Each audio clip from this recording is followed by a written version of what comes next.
Bonjour et bienvenue dans notre émission Parole d'experts. Et aujourd'hui, nous allons aborder les sujets autour du rôle des médias dans la société actuelle, ainsi que des réseaux sociaux et de cette place très prédominante. Pour cela, j'ai le plaisir de recevoir Monsieur Philippe David, animateur, chroniqueur, journaliste sur Sud Radio et également auteur engagé. Bonjour. Bonjour Tony. Et bienvenue chez nous. Un grand plaisir d'être là, un site absolument magnifique. Merci. Philippe, en quoi les médias sont-ils un outil, un pouvoir important pour l'équilibre de la société aujourd'hui ? Alors c'est un pouvoir plus qu'important, c'est un pouvoir malheureusement, vous savez, les deux professions les plus haïes de France, c'est homme politique et journaliste. Je pense que ça tombe très bien, vous avez un journaliste et dans quelques minutes, je crois, vous aurez une femme politique très connue, ancienne ministre avec vous. Exactement. Donc vous avez les gens les plus détestés de France qui viennent vous voir, la preuve que vous avez du courage et de l'humour. Pourquoi c'est les deux professions les plus détestées ? Alors je vais surtout parler des journalistes et pas des politiques. Parce qu'aujourd'hui, le métier de journaliste a été quand même, faut le dire, assez dévoyé par l'institution, quelque part, elle-même. Je vais vous prendre plusieurs exemples. Pour moi, le journalisme, ça doit être... Le journalisme objectif, je n'y crois pas, ça au moins c'est clair. On commence, je le dis d'entrée de jeu. Mais parce que si vous regardez sur les 30 dernières années, le journalisme est devenu une espèce de sorte de pensée unique où tout le monde pense la même chose. Alors au moins, c'est pas trop compliqué. Je vous rappellerai, il y a 30 ans, c'était le traité de Maastricht. Tous les journalistes, tous les journaux, toutes les chaînes de télévision, toutes les stations de radio disaient qu'il fallait voter oui. Vous prenez la même chose 15 ans plus tard, 13 ans plus tard, c'est le traité constitutionnel européen. Tout le monde disait qu'il fallait voter pour le traité constitutionnel européen, sinon on était un ringard, un passéiste, ou alors pire, un factieux, etc. Et puis si vous regardez la dernière élection présidentielle, il y avait, vous vous rappelez, cette image d'un kiosque à journaux qui montrait partout des photos de Macron avec des commentaires dithyrambiques, oui. Et tous les médias français disaient qu'il fallait voter Emmanuel Macron, que sinon on n'avait rien compris. Mais quand on voyait ce kiosque à journaux, on se disait qu'il y avait à peu près autant de pluralisme dans la pensée qu'à Pyongyang dans un kiosque à journaux, si vous voyez ce que je veux dire. Et les journalistes ont un pouvoir énorme. Je vais vous prendre un exemple, ce qui s'est passé aux États-Unis, la dernière élection de Joe Biden. Oui. Joe Biden n'est pas passé de tant de voix que ça, si on regarde les choses. Ça s'est joué sur quelques swing states, comme il dit, des États clés. Mais c'est un exploit pour Trump qui avait tous les médias contre lui. Absolument tous les médias contre lui. De New York à San Francisco, tous les médias étaient contre Trump. Mais on parlait de lui. Mais on parlait de lui. Oui, mais quand on parle... Alors, c'est là où c'est quand même important. C'est ce qu'il y a d'amusant. On est en période de présidentielle, qu'on le veuille ou non. On a des candidats déclarés, des candidats non déclarés, des candidats déclarés à des primaires. Et vous savez qu'on doit rendre des temps au CSA. Oui. Mais je vais vous prendre un exemple. Vous êtes extrêmement bienveillant, vous recevez bien les gens, etc. Est-ce que c'est la même chose, 10 minutes de parole, face à un journaliste qui passe son temps à vous dérouler le tapis rouge et à vous cirer les pompes, ou 10 minutes d'interview avec un pitbull qui essaye de vous faire dire une connerie ? Non, en effet. Donc, c'est pas la même chose. Et c'est pour ça que certains... les médias français se sont tellement dévoyés dans nombre de domaines que c'est pour ça que les Français n'aiment pas la profession de journaliste et n'aiment pas les journalistes. Mais est-ce qu'il n'y a pas un facteur qui a poussé justement à ce que les Français aujourd'hui aient une réticence pour le journalisme ? Alors, je crois... Je vais vous avouer une chose. J'ai pas fait d'école de journalisme. Moi, je suis devenu journaliste à 50 ans.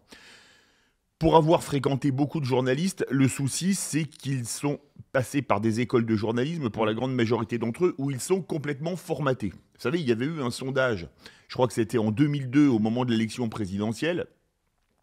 En école de journalisme, 94% des élèves journalistes disaient voter à gauche. 94%, excusez-moi, ça s'appelle un score brejnevien. Non, oui. On est à plus de 90%, c'est un score brejnevien. Comment peut-il y avoir un pluralisme de la pensée quand 94% des gens qui font l'information pensent d'un côté et seulement 6% de l'autre ? Ouais, ça pose question. Donc le problème est aussi sur le formatage. Et malheureusement, comme disait Lénine, les faits sont têtus. Et comme depuis des années, les Français se sont fait bananer, on leur a raconté des histoires et qu'ils le comprennent de plus en plus, eh ben, il se passe la chose suivante, c'est qu'en général, ils renversent la table. Alors, est-ce qu'il n'y a pas un autre facteur Par exemple, le phénomène aujourd'hui des réseaux sociaux. Est-ce que les réseaux sociaux aujourd'hui, c'est pas un média? Ah bah bien sûr.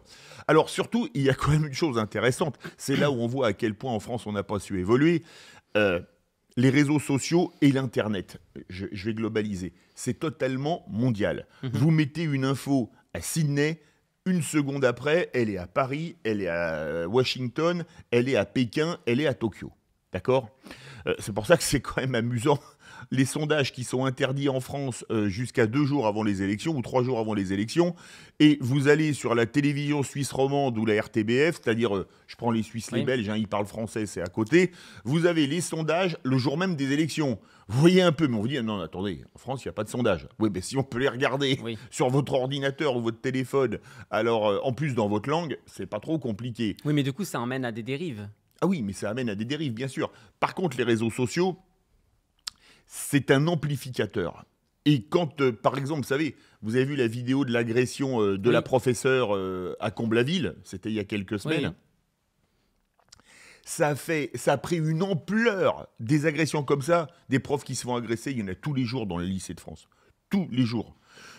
Et là, comme ça a été filmé et que c'était vu à plus d'1 million, je crois, de vues sur Twitter au bout de quelques heures, c'est sûr que ça a pris une ampleur. Et après, quand on nous dit non, non, être prof, c'est un métier tranquille, il y a beaucoup de vacances, etc., et qu'on voit ça, on se dit tiens, en voyant cette vidéo, cette prof, elle a 1 an de la retraite, je ne sais pas comment elle a fait pour tenir aussi longtemps. Vous voyez ce que je Ah veux oui, dire? bien sûr. Et donc, les réseaux sociaux montrent des choses que les médias ne montrent pas. D'où leur intérêt. Oui, mais du coup, est-ce qu'il ne faut pas que ça soit plutôt contrôlé et régi? Parce qu'aujourd'hui, il y a aussi plein de fake news sur les réseaux et, sociaux. Et comme la population est plutôt jeune sur ces réseaux sociaux, en tout cas sur la partie Instagram, Facebook, et je me pose la question, si justement, le fait qu'il n'y ait pas d'école de journalisme là-dessus, le fait qu'il n'y ait pas de code, entre guillemets, autour du journalisme, est-ce que ça pose pas aujourd'hui un réel problème? Et du coup, les journalistes d'aujourd'hui, ben, comme l'info sort avant qu'eux-mêmes ils aient l'info, ben, ils bâclent un petit peu Alors, leur papier. moi, je suis contre les commissions de censure. Vous n'avez pas trop connu l'Union soviétique, ça s'est dissous il y a 30 ans, vous étiez jeune, moi j'avais une vingtaine d'années, un peu plus, enfin, j'avais 25 ans à peu près. En Union soviétique, il y avait 2 journaux. La Pravda, c'est-à-dire la vérité, le seul problème c'est qu'il n'y avait rien de vrai dedans, et les Izvestia, c'était les nouvelles. Et les 2 journaux passaient par la même commission de censure, parce qu'il y avait ce qu'on pouvait dire ou pas. Et les soviétiques, qui avaient beaucoup d'humour, disaient, si tu ne l'as pas lu dans la Pravda, tu ne le liras pas non plus dans les Izvestia. Parce Oui. que les informations qu'on voulait cacher, comme elles passaient par la même commission de censure, elles ne sortaient pas dans un journal, elles ne sortaient pas dans l'autre. Moi, je crois que parce que les fake news, alors ça m'amuse beaucoup. Il y a Colin Powell, qui est mort il y a quelques jours, l'ancien secrétaire d'État américain. D'accord? Vous vous rappelez l'affaire de la fiole Oui. d'armes chimiques aux Nations Unies pour déclencher une guerre sur des mensonges. Tous les médias américains, mais tous, Fox News, CNN, donc de bords complètement différents, tous disaient l'Irak a des armes de destruction massive, l'Irak va attaquer, l'Irak va faire des millions de morts. C'était de la fake news totale.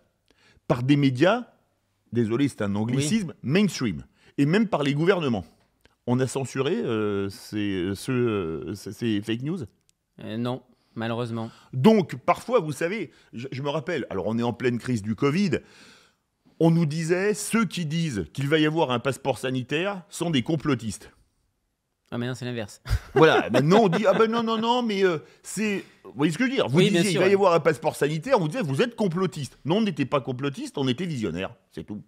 Et justement, Philippe, média égale médiation. Le journaliste, il se positionne comment sur ces sujets-là? Alors, Et peut-il prendre position? déjà. Déjà. Le journalisme neutre en France n'a jamais existé. D'accord. Bon, on va remonter à une époque où ni vous, ni moi, ni personne ici n'étions nés. Depuis la Révolution française, vous voyez que ça date un peu. Ça En fait effet. à peu près 250 ans, d'accord? Le journalisme en France n'est pas neutre. Le journalisme en France est engagé. C'est comme ça. Quand vous achetez Libé, vous savez que vous allez avoir une opinion de gauche. Quand vous allez écouter France Inter, vous savez, pourtant c'est le service public, vous savez que vous allez avoir une opinion de gauche. Si vous regardez CNews, vous savez que vous aurez une opinion de droite. Et vous voyez ce que je veux dire? C'est comme ça, les médias en France sont engagés. C'est un état de fait.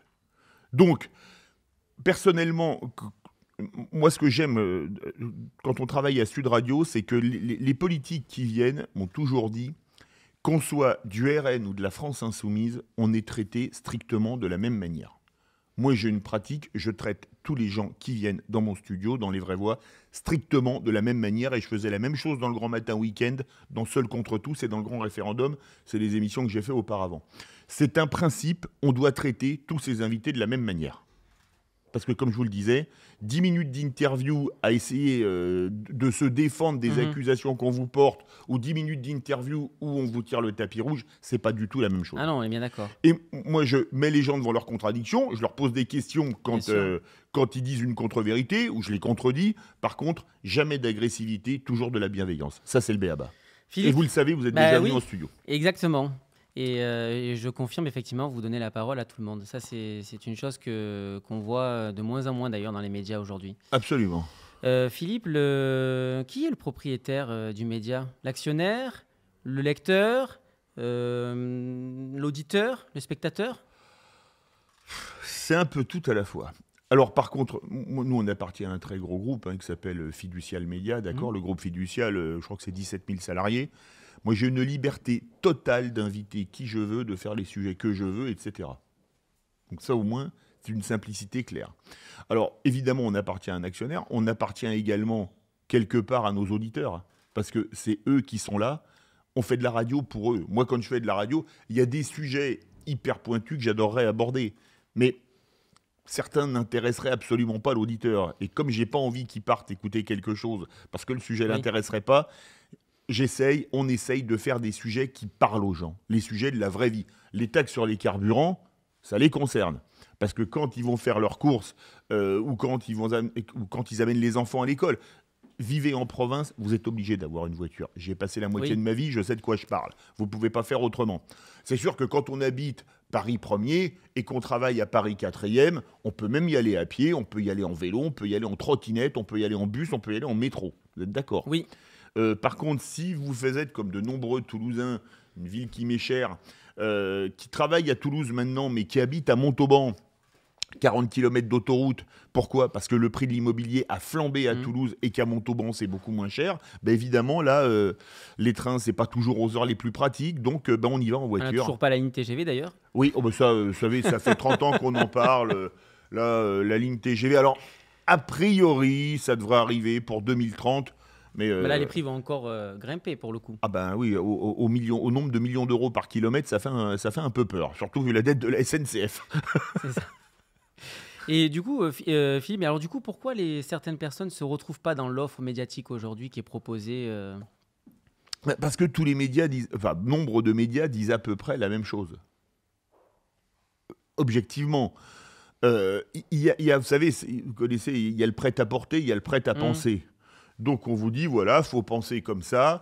Alors il y a des sujets tabous dont on ne peut pas parler. Nous, notre slogan, c'est « Parlons vrai ». Alors on parle de tout et sans tabou. Mais il y a des sujets, vous ne pouvez pas dire certaines choses. Aujourd'hui, on le voit, il y a des sujets tabous dont on ne peut pas parler. On n'a pas le droit de se poser une question. Je vous prends un exemple. Les vaccins contre le Covid, ils ont quand même été faits très, très vite. Je pense qu'on est d'accord là-dessus. On n'a pas le droit d'émettre le moindre doute en disant tiens, Colin Powell, il est mort après 2 doses de vaccin. Est-ce que le vaccin est si efficace que ça? Alors que ça devait protéger des formes graves. Si on meurt après 2 doses de vaccin, est-ce qu'il est si efficace que ça? Dire ça, on est à la limite du blasphème. Et moi, je vois certains qui auraient envie de remettre des bûchers pour les blasphémateurs. Parce qu'on en est là. Et poser ce type de questions, c'est devenu interdit. Moi, j'aime bien les poser. Oui, mais du coup, les chaînes, pour le coup, censurent un peu. Ils nous font passer des messages pas forcément à l'écoute des lecteurs, des auditrices, des préoccupations des gens. Des préoccupations des gens, puisqu'il y en a qui ne se retrouvent pas aujourd'hui dans l'offre médiatique. Donc, Ah, mais ça, c'est clair. Mais ça, c'est évident. C'est pour ça que c'est bien qu'il y ait des médias qui sortent un peu, comme on dit, des sentiers battus, et qui parlent des vrais sujets. Les vrais sujets, c'est ceux qui concernent les gens. Bien sûr. D'accord. Je veux dire, à la rigueur, la cuisine interne aux Républicains pour l'élection de leur candidat, ou le fait que Anne Hidalgo ait été intronisée candidate du PS à 4 personnes autour d'une table et qu'elle n'a même pas voulu d'un débat contre Stéphane Le Foll, que tout était organisé pour qu'elle soit candidate. Je veux dire, la tambouille au sein des partis politiques, à votre avis, est-ce que ça intéresse les gens? Pas tant que ça. Non. Après, la présidentielle, ça va les intéresser. Oui. Mais les tambouilles internes, les gens... Mais on verra de toute façon, parce on le voit dans les urnes aujourd'hui, il y a une abstention qui est énorme aujourd'hui. Excusez-moi, mais Emmanuel Macron a été élu au deuxième tour il y a 4 ans et demi avec 43% des inscrits. Donc 43% des inscrits, c'est loin de faire une majorité. Et on donc, est d'accord. On est complètement d'accord. Mais du coup, est-ce que les médias n'ont pas eu un rôle dans ce... Je pense que justement, c'est là où c'est le plus douloureux, c'est que quand vous avez tous les médias pour vous et que vous n'atteignez pas 50% des inscrits, là, c'est particulièrement inquiétant. Je vous rappelle une chose, François Hollande avait fait mieux. Ah oui, par rapport au nombre d'inscrits, vous pouvez vérifier, François Hollande avait fait mieux. Il a fait, je crois, 49, ça a été le premier président, je crois, qui ait été élu avec une minorité d'inscrits. Mais alors 49,95% ou 98 ou 88%, juste un petit peu en dessous. Là, on est passé à 43. Ah ouais. Donc, c'est pas un vote d'adhésion. C'est un vote de rejet. Mais j'ai écrit un article il y a quelques jours sur Fil Média. J'ai posé la question, va-t-on encore avoir un président par défaut? Parce que depuis 1974, les gens votent contre. Il y a un seul cas où les gens ont voté par adhésion, c'était Sarkozy en 2007. Mais après, bon, il a déçu beaucoup de monde. Il avait promis le Karcher. Il a été remplacé par 2 choses, par Kouchner et par un plumeau. Alors effectivement, il l'a payé très cher. C'est ce que j'ai écrit dans le papier 5 ans après, quand il a tenté de se faire réélire. Philippe, l'émission arrive à sa fin. Que souhaitez-vous faire passer comme message aujourd'hui aux auditeurs, auditrices qui nous écoutent? Alors, je pense qu'on va vivre une année absolument extraordinaire. Ça, je tiens à le dire. Alors, vous savez ce que c'est? Moi, je ne parle pas d'année calendaire. Hein. L'année médiatique, c'est septembre-juilait. Parce qu'on va avoir, à mon avis, une présidentielle. J'en parlais avec André Berkoff et avec Patrick Roger. C'est André Berkoff qu'on retrouve de midi à 14h sur Sud Radio, qui est un ami avec Patrick Roger, qui fait la matinale avec Cécile de Ménibus et qui est le DG de Sud Radio. Je leur ai dit, on a la présidentielle la plus importante depuis 1981. Et ils étaient tous les deux d'accord. Je pense qu'on va avoir une présidentielle absolument passionnante. On va avoir une année politique absolument passionnante. Et alors, comme l'année calendaire va se terminer par une Coupe du Monde où l'équipe de France va aller défendre son titre, je pense que j'ai un seul mot à dire pour conclure, vivement 2022. Philippe, merci beaucoup d'avoir accepté notre invitation. Et c'était un plaisir. Et au plaisir de revenir d'ailleurs, parce que le lieu est fabuleux, l'accueil est génial et c'est un plaisir d'être ici. Avec grand plaisir, vous étiez avec le web magazine Ville Intelligente Mag et je vous dis à très bientôt pour de nouvelles rencontres.